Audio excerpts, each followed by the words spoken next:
اللہ رب العزت کا ارشاد گرامی ہے کہ ہم ان کو چھوٹے چھوٹے عذاب اور چھوٹی چھوٹی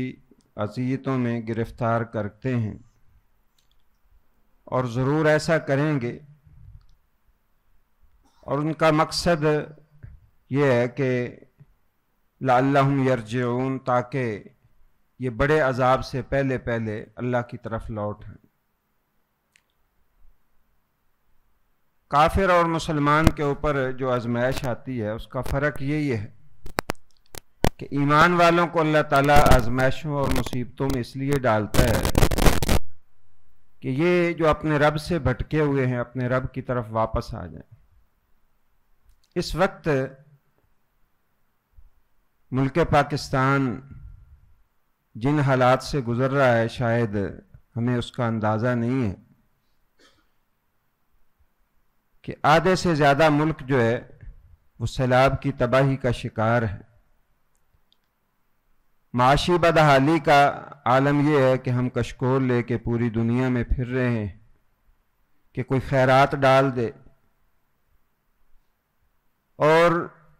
دوسری طرف اللہ کی طرف سے جو عذاب ہیں، آزمائشیں ہیں، نقصان در نقصان جو ملک کا ہوتا جا رہا ہے، ہر شخص دوسرے کو متون کر رہا ہے،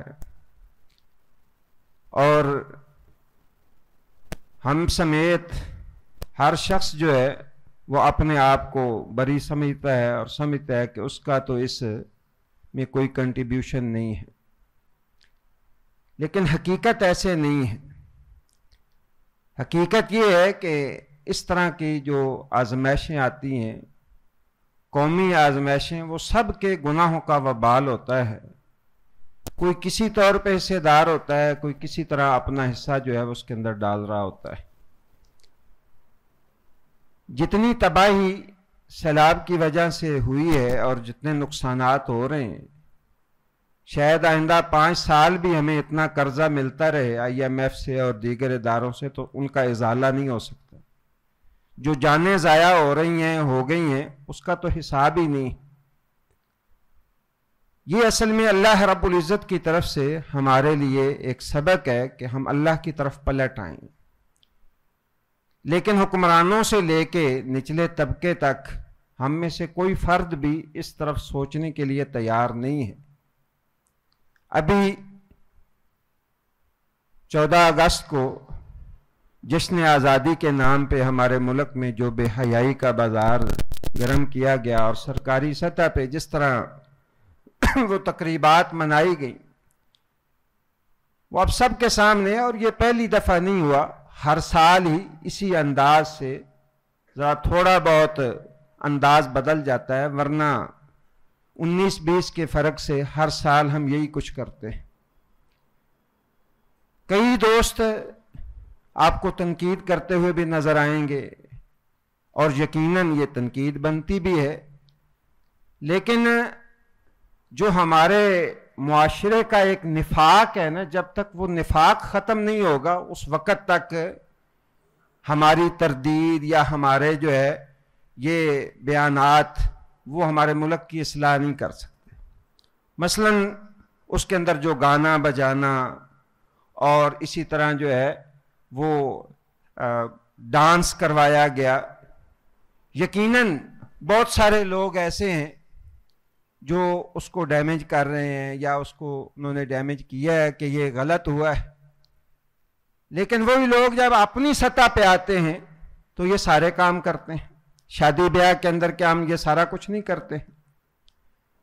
اور پھر اگر ہمارے جیسے کوئی مذہبی لوگ شادی بیاہ پہ اگر ان چیزوں سے بچتے ہیں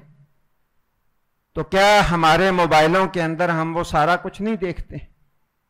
اصل میں وہ نفاق ہے جو ہمیں جو ہے وہ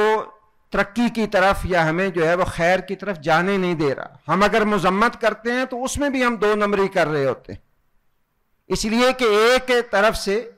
جب دوسرا کرتا ہے تو ہم اس کی مذمت کر رہے ہوتے ہیں کہ دیکھو کتنا بڑا جو ہے یہ بدماش ہے، اس نے یہ کر دیا۔ دوسری طرف وہی کام ایک دوسرے زاویے سے ہم خود کر رہے ہوتے ہیں اور اس کو جسٹیفائی کر رہے ہوتے ہیں، اس کو باقاعدہ جو ہے اس کے لیے دلائل دے رہے ہوتے ہیں۔ ہمارے جو مصیبت کی بڑی وجہ ہے وہ یہی ہے، جب تک ہم ان برائیوں کو چھوڑ نہیں دیتے اور من حیث القوم شعور نہیں آ جاتا، اللہ کا ڈر اور اللہ کا خوف، اللہ کا تقوی ہمارے دلوں کے اندر نہیں آتا، یہ عذاب بڑھتے ہی چلے جائیں گے۔ اللہ نہ کرے ایسا ہو، اللہ ہمیں معاف کر دے، لیکن اللہ رب العزت کا قانون یہی ہے کہ وَلَنُذِيقَنَّهُم مِّنَ الْعَذَابِ الْأَدْنَىٰ دُونَ الْعَذَابِ الْأَكْبَرِ۔ اللہ کی پکڑ تو بہت بڑی ہے، لیکن ہمیں سمجھ جانا چاہیے، اور یہ چھوٹی چھوٹی جو آزمائشیں جو اللہ رب العزت کی طرف سے ہمیں پیغام دیا جاتا ہے، ہمیں اس پہ سمجھ کر اللہ کی طرف رجوع کرنا چاہیے، اور من حیث القوم اللہ کی طرف سچے دل کے ساتھ نفاق اور جو ہے وہ دور رخی کا مظاہرہ نہ کرتے ہوئے، بلکہ اس کو چھوڑ کر خالص اللہ سے ڈرتے ہوئے ہمیں ان چیزوں سے توبہ کرنی چاہیے۔ وہ حکومتی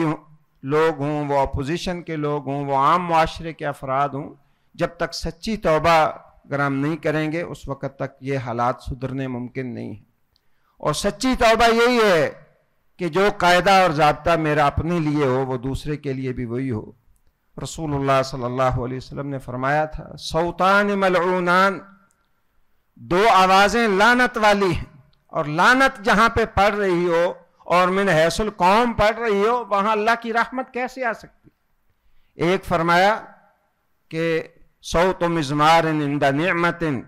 جب اللہ کوئی آسانی کر دے، کوئی نعمت دے دے، تو اس وقت بانسری باجوں کی آوازیں جہاں بھی یہ بجتی ہیں وہاں اللہ کی لعنت ہوتی ہے، وہ کسی پارٹی کے فنکشن کے اندر ہوں، وہ کسی ملک کے فنکشن کے اندر ہوں۔ اور دوسرا فرمایا وصوت رنت عند مصیبت، مصیبت کے وقت رونے پیٹنے کی آوازیں، جس کو ہم نے ملکی سطح پہ جو ہے وہ باقاعدہ پروٹوکول کے ساتھ سال کے آغاز میں ہی باقاعدہ ہم اس کو جو ہے وہ رونا پیٹنا جو ہے اس کو باقاعدہ جسٹیفائی ہم نے قانونی طور پہ کر دیا ہے۔ جب اللہ رب العزت کے پیغمبر صلی اللہ علیہ وسلم کی زبانی یہ لعنت والے کام جب تک ہم نہیں چھوڑیں گے اس وقت تک ہمارے حالات سدھرنے والے نہیں ہیں۔ اللہ ہمیں جو ہے ان کاموں کو چھوڑنے کی اور اللہ کی رحمت کے حصول کے لیے کوشش کرنے کی اللہ تعالیٰ ہمیں توفیق عطا فرمائے۔ سبحانک اللہم و بحمدک، اشہد ان لا الہ الا انت، استغفرک و اتوب الیک۔